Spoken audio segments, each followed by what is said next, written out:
viewers, welcome back, Bringers Nation. I hope you didn't move from your seat, and if you did, please hurry up.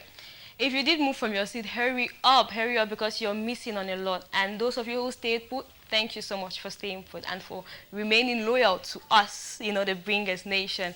And today we have an amazing guest, like I said earlier. We have an amazing guest, and she's willing to educate us on this topic because it is really, really central.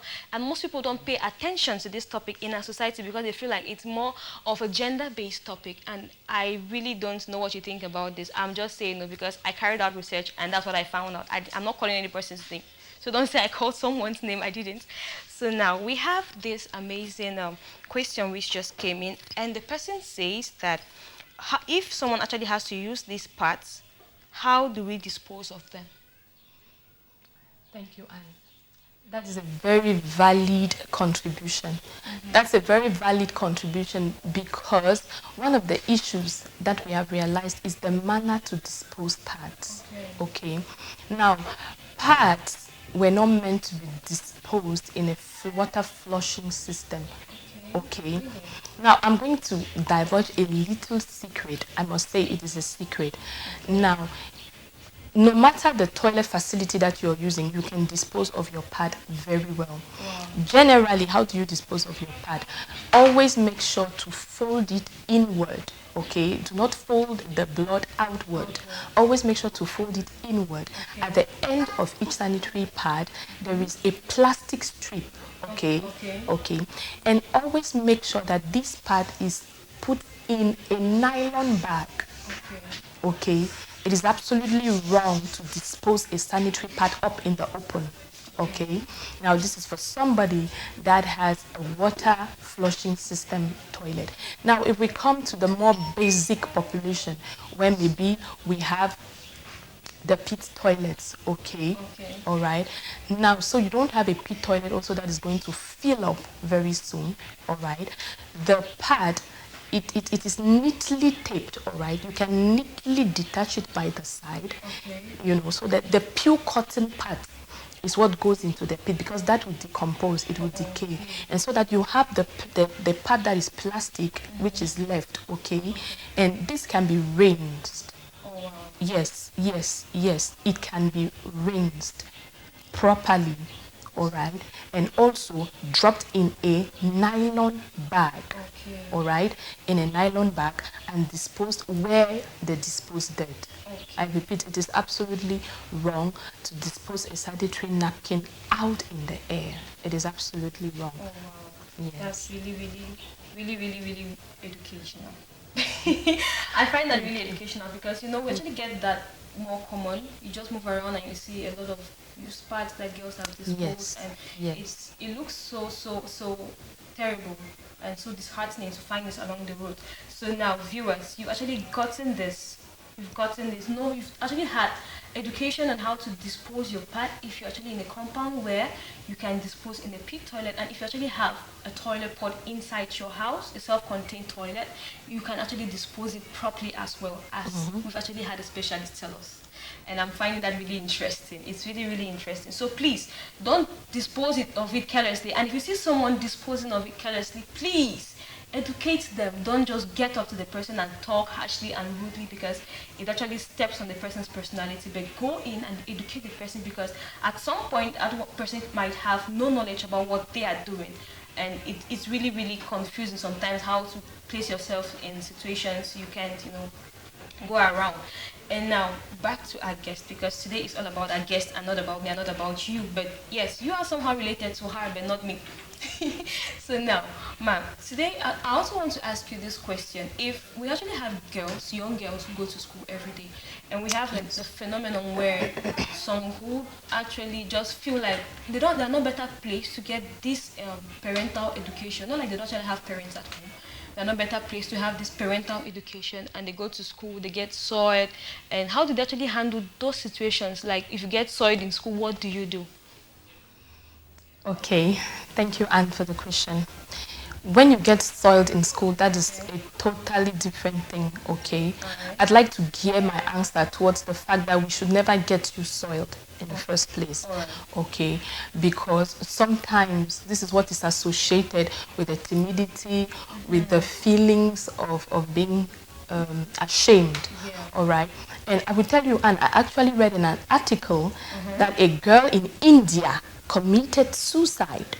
You will not believe it. Wow. You will not believe it. She committed suicide because she got stained in school and the entire school laughed at her. Wow. So that's why I'm gearing myself towards not getting stained at all. And not getting stained at all, it entails for this child to know. You need to be educated to understand that sometimes leakages can happen. Yeah. Leakages can happen. It's no different from if you slipped and fell in mud. Wow. All right? Yeah. Leakages can happen. This is a normal phenomenon.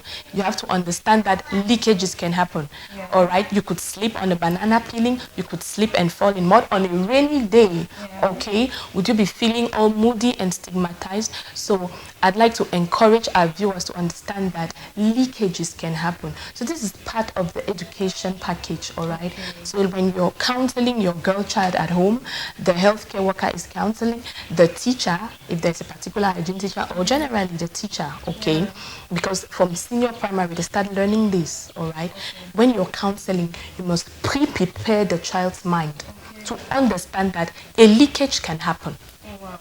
And it should be taken as something that can happen. It could be you dropping down on a rainy day, okay? So I think that should be included in the education package so that the girl child is prepared, okay? Yeah. Because I can tell you, even you that are not going to school, if you alight from a taxi and somebody has to say, oh, sister, you won't really like it, okay? But you've got to deal with it, that it can happen. Okay. Yeah. I actually have this other contribution, and the person says that, hello to everyone at CMTV. I am writing from Nkange and still with no name. Sorry, please tell us your name now. We want to know who you are. And this person says to get a reusable pad, from how much will it cost and how do I get to it if I actually want to? How do I actually get to it? That's what the viewer says. Okay, and I'd like to thank our viewer for that. Now, there are foundations in Cameroon, okay, that have managed to get reusable pads in packs, all right? And their prices range from 3,000. According to the research that I made and that I've seen foundations like that. They are in Yaoundé. But you know, you could actually prepare your own reusable pad. Okay. Right. You can actually prepare your own reusable pad. All right, from the napkin, from the cotton napkins that are being used, or actually in some supermarkets, it's actually being sold already cut out into the sizes that you can use. All right, that you now can buy. Okay, but you can also make yours, and you could make yours. Really? Yes, you could make yours with cotton. To do that if you actually have knowledge about it. Okay, now I think that's why I said that part of the people that you could contact when it concerns your menstruation is a healthcare worker. Absolutely, they will be able to tell you. They are knowledgeable in this, especially the midwives. They will be able to tell you how you can do a reusable pad. Yes. Wow. So please get in touch with these people. Get in touch with a healthcare worker so they'll actually educate you on how to get, a reusable pad, or how to make a reusable pad for yourself. Actually we have more options. Now you have a reusable pad and you have a non-reusable pad. So the options are actually really many. You have tampons, like you mentioned earlier. You can actually use, what you actually have to use to keep this your menstrual hygiene going. And we also have this other contribution which just came in, and it says, I think a girl should use at least 4 sanitary pads a day. It is not advisable for a girl to wear her pad for more than 5 hours a day, And still our viewer didn't give us a name. Seriously, our viewers, please tell us who you are. We want to celebrate you live on the show. Are you hiding your identity? It's not a crime. Menstruation is not a crime. It's not a taboo. Please, like, she actually earlier said, it's not a taboo. Feel free to talk about it because we get to educate ourselves about this. So now, this person is saying, I think a girl should use at least 4 sanitary pads a day, for it is not advisable for a girl to wear her pad for more than 5 hours a day. And the person says, benefit. Thank you, Benefit, for sending in your contribution. And you just told us who you are. See, it's really amazing, you know, some self-confidence added to the comments, and it's really amazing. You know who you are, you know what you're saying, and you're confident about it. And it's really, you know, we celebrate you. I celebrate you. We celebrate you. CMTV celebrates you. So thank you for sending in your contribution. So Miss Benefit is saying that she thinks at least 4 sanitary pads should be used in a day. Okay. It's a good contribution, and like we said earlier, right? Yeah. We do not want to tie down a particular number of sanitary pads to be used per day. But we are saying, also like Faith is saying, that a sanitary pad can be worn from 4 to 6 hours. And there's another contributor who also said that it depends on your flow. And we also added that your hygienic preference, will make you. There are people that change up to 2 hours every time. So 2 hours every 2 hours, every 2 hours. The person will use more than 4 sanitary pads. So, but we have guidelines that can guide you on how many sanitary pads you can use. We have said that the flow, 1. We have said number 2, because if you keep your sanitary pad for too long, there's a risk for bacteria. You should not exceed 4 to 6 hours. All right. No matter how dry you feel. No matter how dry you feel, you should not exceed 4 to 6 hours. Literature actually carries it up to 8 hours. But do not exceed 4 to 6 hours. And if you want to feel comfortable, why not? You can change as many times as you want to. Yes. So if you want to feel comfortable, change as many times as possible as you choose to, because it all depends on how comfortable you are, and also on your health. Don't neglect your health and think and say, I feel comfortable, so there's no need for me to change. Go and change. You need it. You need it. Your health actually needs to feel comfortable. It's not all about you. You think your health does not want to feel comfortable. It does. It does. And so, viewers, don't move from your seat, because we're actually going on a break now. But when we come back, we're giving you tips. You know, we have special tips. Like, our guest actually has some special tips for you. Like few tips on how to handle your, your menstrual, when you're on your menstrual cycle, when you're menstruating, on your period. Hygiene tips, things to do, and maybe some things not to do.